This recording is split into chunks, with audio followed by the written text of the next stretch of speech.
40వ అధ్యాయము 31వ వచనము. యెహోవా కొరకు ఎదురు చూచువారు నూతన బలము పొందుదురు. వారు పక్షిరాజు వలె రెక్కలు చాపి పైకి ఎగుదురు. రెండవ భాగంగా విలాప వాక్యంలో 3వ అధ్యాయము 26వ వచనం.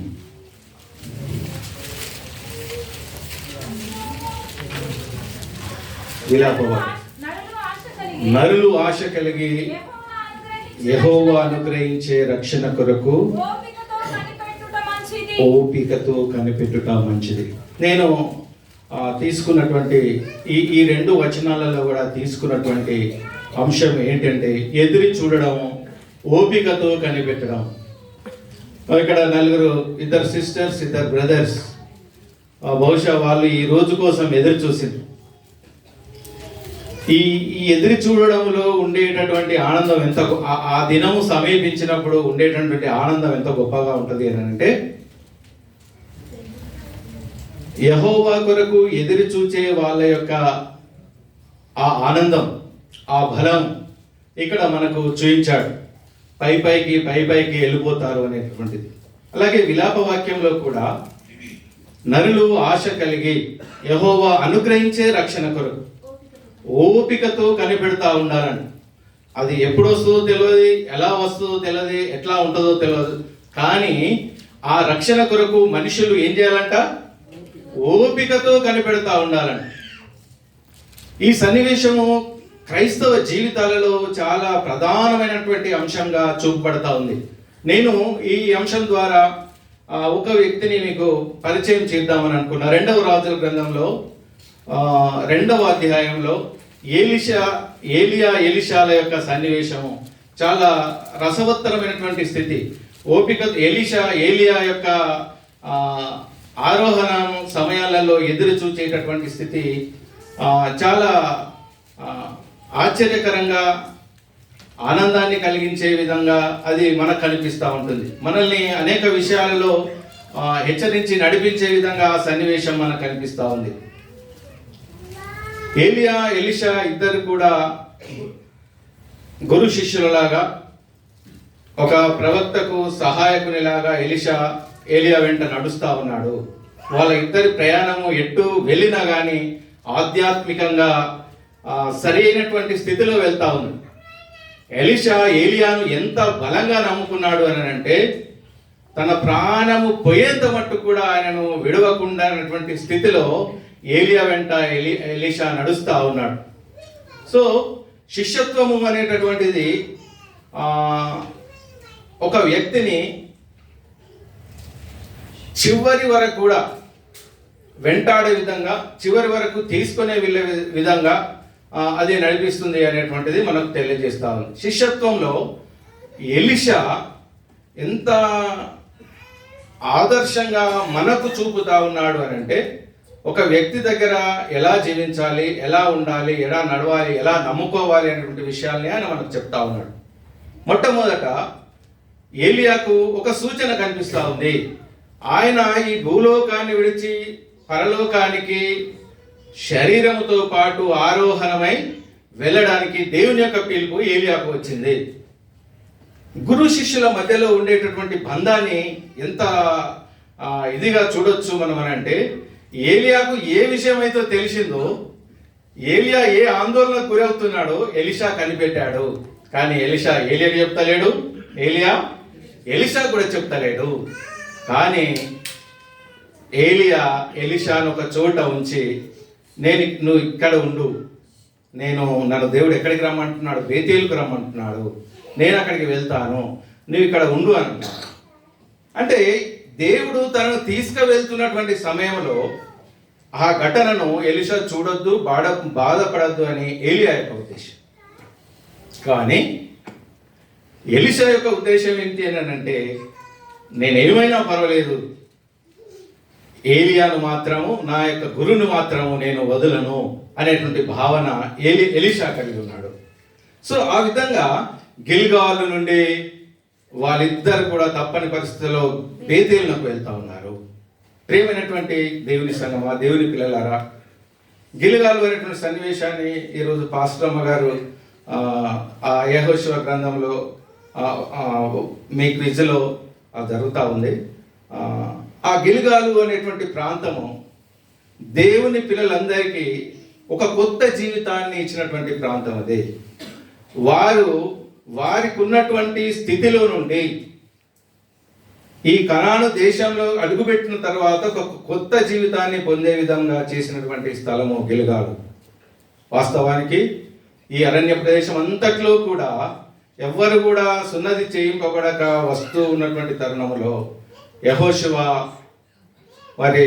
ఆ ప్రాంతంలో వారందరినీ సున్నతి చేయించి దేవుని పిల్లలుగా చేసినటువంటి స్థితి గిల్గాల్. దానికి ఒక మంచి వర్డ్ ఉంది, దొరలింపబడిన అనేటటువంటి పదం రాయబడి ఉంది. దొరలింపబడిన అంటే తమకున్నటువంటి స్థితిలో నుండి ఒక కొత్త మార్పుకు వాళ్ళు వచ్చేసారు.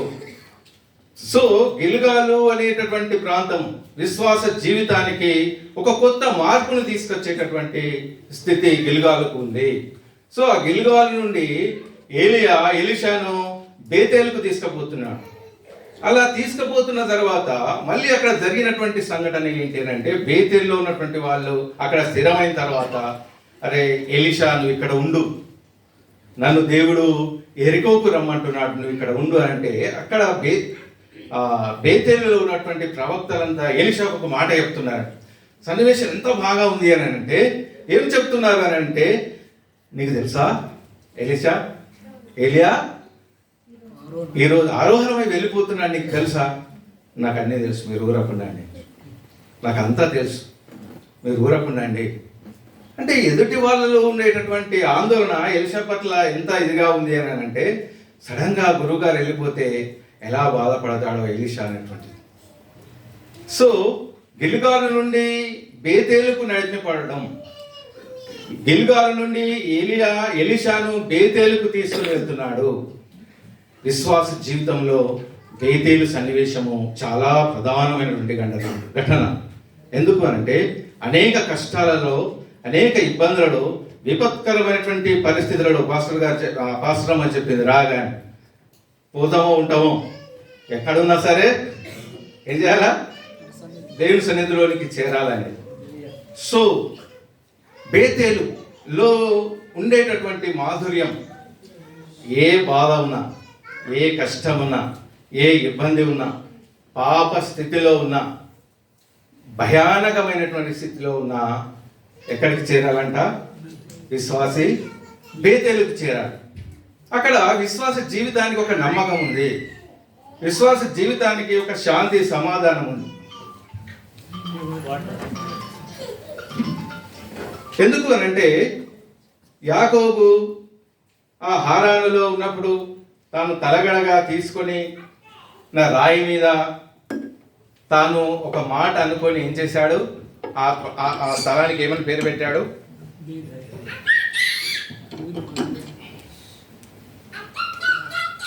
బేతేలు అని పేరు పెట్టాడు. యాగో మర్చిపోయాడు, వెళ్ళిపోయాడు, అయిపోయింది. పిల్లల్ని కనుక్కున్నాడు, ఆస్తులు వచ్చినాయి, సంపద వచ్చింది, అన్నీ వచ్చినాయి. మళ్ళీ తండ్రి ఇంటికి వద్దాం అనుకున్నాడు. తండ్రి ఇంటికి వస్తున్నటువంటి స్థలంలో బేతేలు మర్చిపోయాడు. షెకెము దేశంలో ఒక సంఘటన జరిగింది. తన బిడ్డ దీన యొక్క స్థితిని బట్టి ఒక సంఘటన జరిగింది. కొడుకు లోకోలే, ఇరాన్ ఎట్లా యుద్ధం చేస్తుందో, ఇజ్రాయెల్ ఎట్లా యుద్ధం చేస్తుందో, యాకోబు కొడుకులు అట్నే షెకెము మీద యుద్ధం చేసి కొడుకులు యుద్ధం చేసింది. కానీ తండ్రికి ఒక భయం పుట్టుకుంది, ఈ షెకెము రాజు నా పిల్లల్ని నన్ను ఏం చేస్తాడు?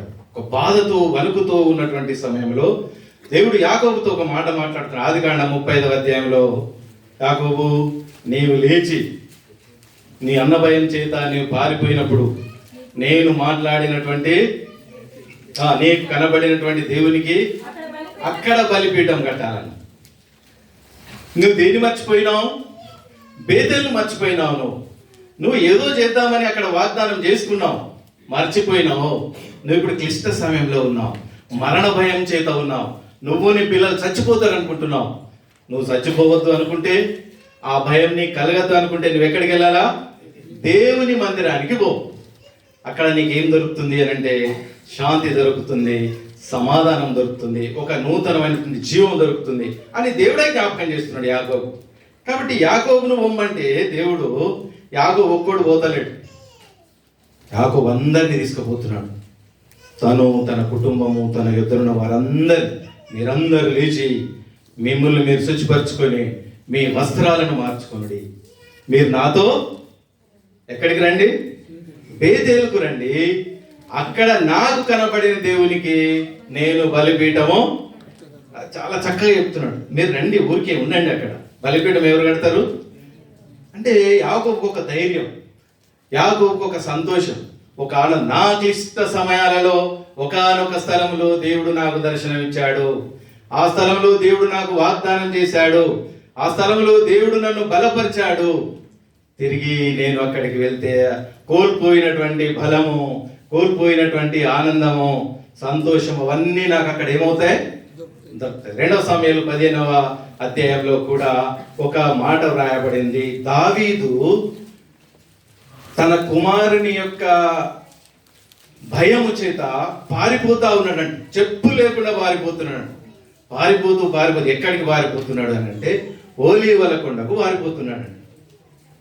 ఓలీవల కొండకు పారిపోతూ అక్కడ ఏమున్నది ఓలీవ కొండలో అంటే దేవుని ప్రార్థించే స్థలం అక్కడ ఉంది. దావీదుకు అక్కడ మనశ్శాంతి దొరుకుతుంది. ఎందుకు దొరుకుతుంది? దేవుని ఆరాధించే స్థలం అక్కడ ఉంది. తన భయాన్నంతా ఆయన అక్కడ వదిలిపెట్టాడు, అక్కడికి వెళ్ళాడు. ప్రియమైనటువంటి దేవుని సంగమం, నిప్పురవ్వలు జరిగిన లేదా మిసైల్స్ పడ్డా ఏమైనా సరే మనకొక విశ్వాసం ఉంది, మనకొక నిరీక్షణ ఉంది. మనమందరం కూడా ప్రభు పిల్లలము, ప్రభుతో ఉండే వాళ్ళము. ప్రభు ఆ బాధ నుండి మనల్ని బయటకు తీస్తాడు, రక్షిస్తాడు, విడుదల చేస్తాడు, మనకు ఒక గొప్ప ఆనందాన్ని ఇస్తాడు. సో ఆనందము, ఆ సంతోషము, ఆ అనుభవము రావాలి అంటే దేవుని మందిరంలో మనం ఉండాలి, దేవునితో మన సహవాసం ఉండాలి. దేవుని పట్ల ఒక నిరీక్షణ కలిగి ఉన్నట్టయితే, మన బాధల్ని ఆయన చెంత చేర్చినట్టయితే, వాటన్నిటి నుంచి ఆయన మనల్ని విముక్తి చేసి ఒక గొప్ప చేసి మనల్ని పంపే విధంగా దేవుడు మనకు సహాయం చేస్తాడు. ఎలీషా ఏలియా ద్వారా ఎక్కడికి నడిపింపబడ్డాడు? బేతేలుకు నడిపింపబడ్డాడు. బేతేలులో కూడా ఎలీషా ఏలియాను విడిచిపెడతలేదు. బేతేలుకు వెళ్ళిన తర్వాత మళ్ళీ అంటున్నాడు, ఎలీషా నువ్వు ఇక్కడ ఉండు, నన్ను దేవుడు ఎక్కడికి రమ్మంటున్నాడు? ఎరికోకు రమ్మంటున్నాడు, నేను అక్కడికి వెళ్తాను. ప్రియమైనటువంటి దేవుని సంగమా, దేవుని యొక్క సన్నిధానంలో నుండి ఎలీషాను ఇంకొక స్థలానికి నడిపిస్తా ఉన్నాడు. సో ఒక అనుభవం నుంచి ఇంకొక అనుభవం, ఇంకొక అనుభవం నుంచి ఇంకొక అనుభవాన్ని ఎలీషాకు నేర్పిస్తా ఉన్నాడు. ఈ అనుభవము ఏ విధంగా ఉంది అని అంటే, ఈ ప్రయాణాన్ని నేను చూశాను, జిగ్జాగ్ వే ఉంది ఇదంతా కూడా.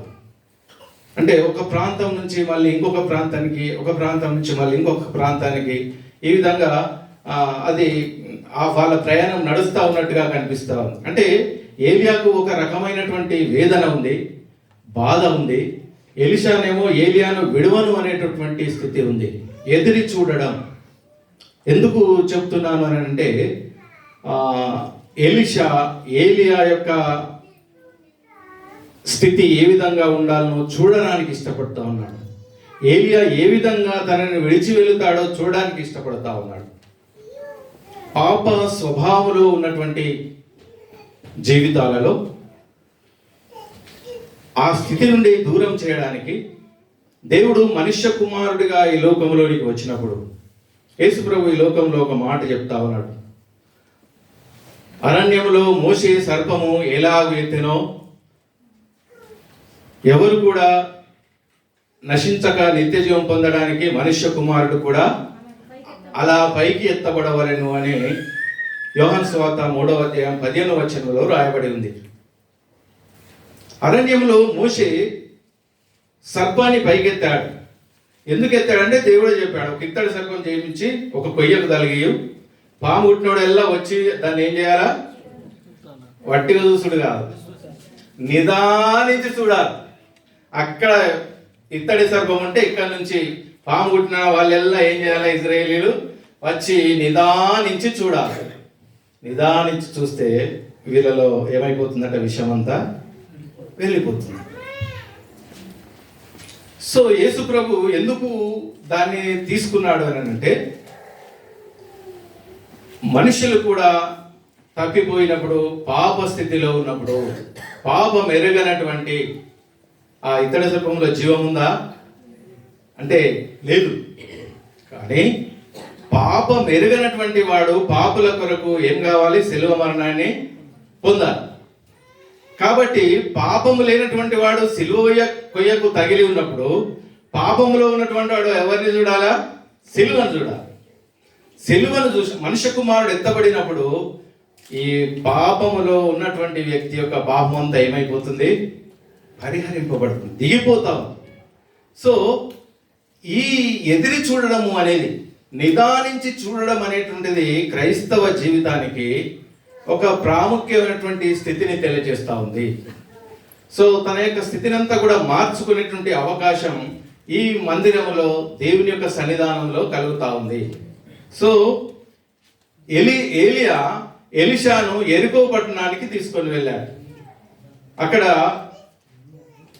ఆ సమయంలో యెరికో అంతా ఖర్జూరపు వృక్షముల చేత చక్కటి ఆహారాన్ని ఇచ్చేటటువంటి ప్రాంతంగా అది ఉంది.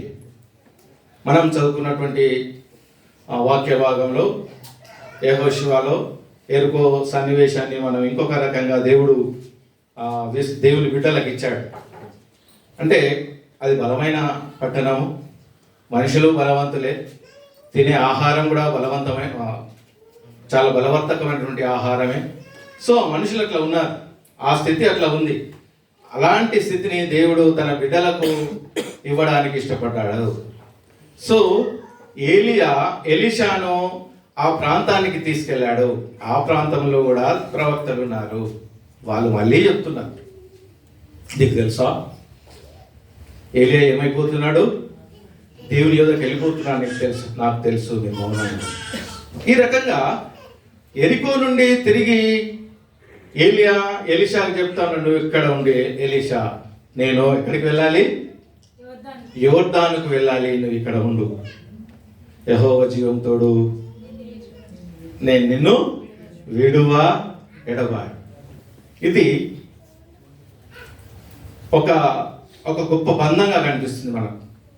ఋతు గ్రంథంలో ఈ బంధం కనిపిస్తూ ఉంది మనకు. విశ్వాస జీవితంలో,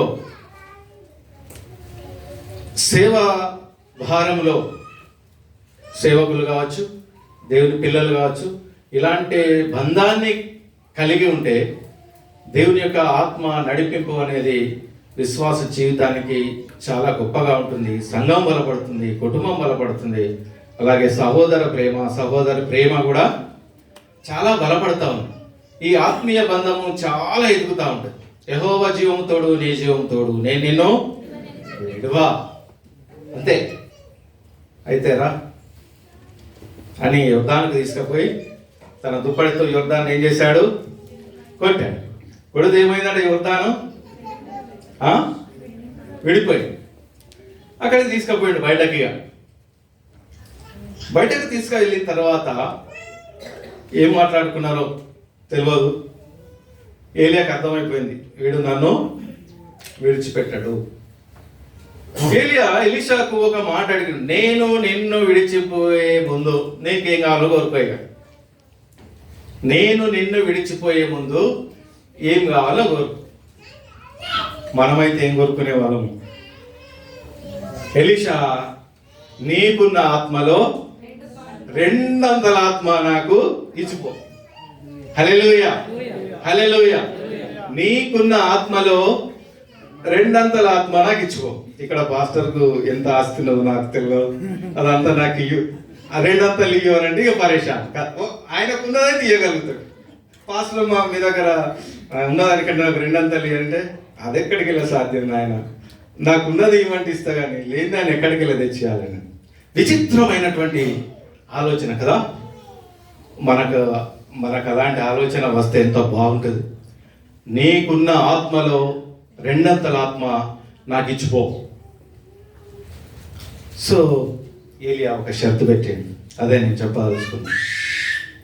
ఏమిటా షరతు అని అంటే, నేను నీ యుద్ధ నుండి తీయబడినప్పుడు నేను నీకు కనబడిన ఎడల ఆ ప్రకారమే నీకు లభించును. ఎదిరి చూపు. ఆశతో కనిపెట్టుకుంటే సాధ్యం. ఆశతో కనిపెట్టుకుంటే నీకు, నేను పోయేటప్పుడు నేను నిద్రపోయినా అటు ఇటు చూసినా అసాధ్యము. నేను పోయేటప్పుడు నేను నన్ను చూస్తే అది సాధ్యం అని చెప్పాడు ఏలియా. ఇదొక అంటే ఎలీషా అనుకున్నాడు ఆయనకున్నది, ఆయనకు సాధ్యం, నాకు ఇచ్చిపోతాడు రెండింతలు అనుకున్నాడు. ఎలీషాకు ఇచ్చినటువంటి మాట ఏంటి అని అంటే, నేను వెళ్ళేటప్పుడు నువ్వు నన్ను చూస్తే ఇది దొరుకుతుంది. ఏలియా ఎంత ఆలస్యం చేసిండో మనకు తెలియదు, కానీ ఏలియా ఆరోహణాని కోసమే ఎలీషా ఎదిరి చూస్తూ ఉన్నాడు. అలా ఎదిరి చూస్తూ ఉన్నటువంటి తరుణంలో వాళ్ళ మధ్యలోకి ఏమొచ్చినాయంట? అగ్ని రథాలు వచ్చినాయి, అగ్ని గుర్రాలు వచ్చినాయి. ఆ గుర్రాలు, ఆ రథాలు, రథం అనుందా రథాలు అనుందమ్మా అక్కడ అమ్మా? రథములు, రథమును గుర్రములను. అంటే ఒక్క మిసైల్ ఏడికెళ్ళలో పోతే ఏమవుతుంది మనకు?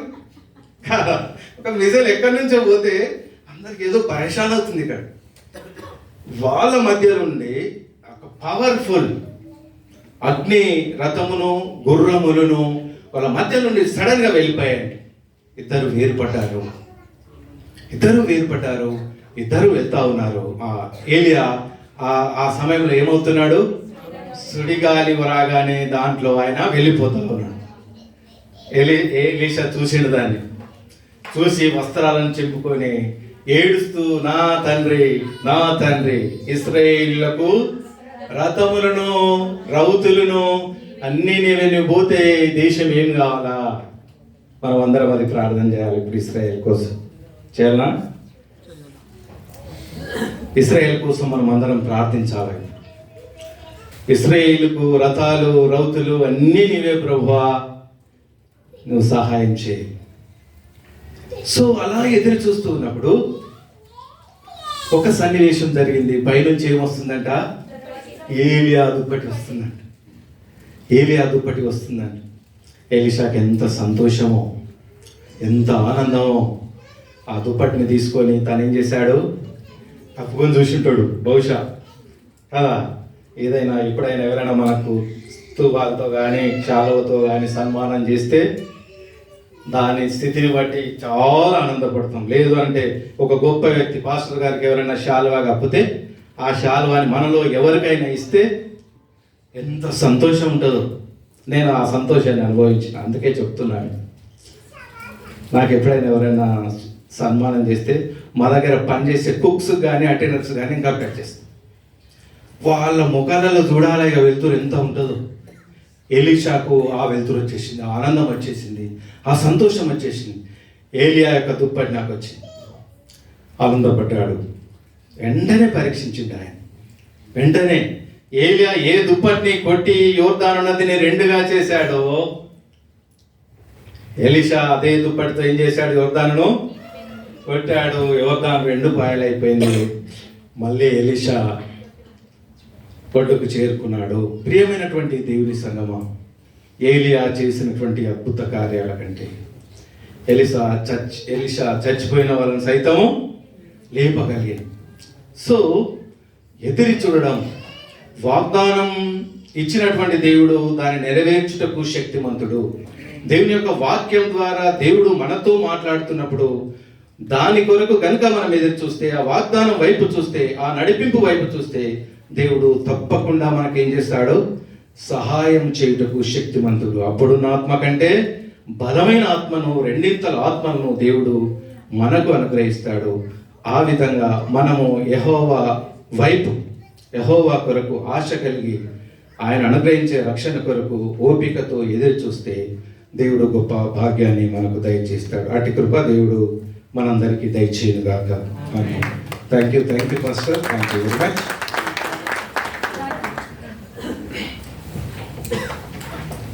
మా ప్రియ పరలోకపు తండ్రి, మా ప్రశస్తమైన దేవ, మీకు వందనాలు స్తోత్రం చెల్లిస్తుంటున్నాము. మా పాప శాపం నుండి మమ్మల్ని తప్పించి నీ గొప్ప రక్షణ భాగ్యాన్ని మాకు ఇచ్చినావు. మీకు వందనాలు తండ్రి.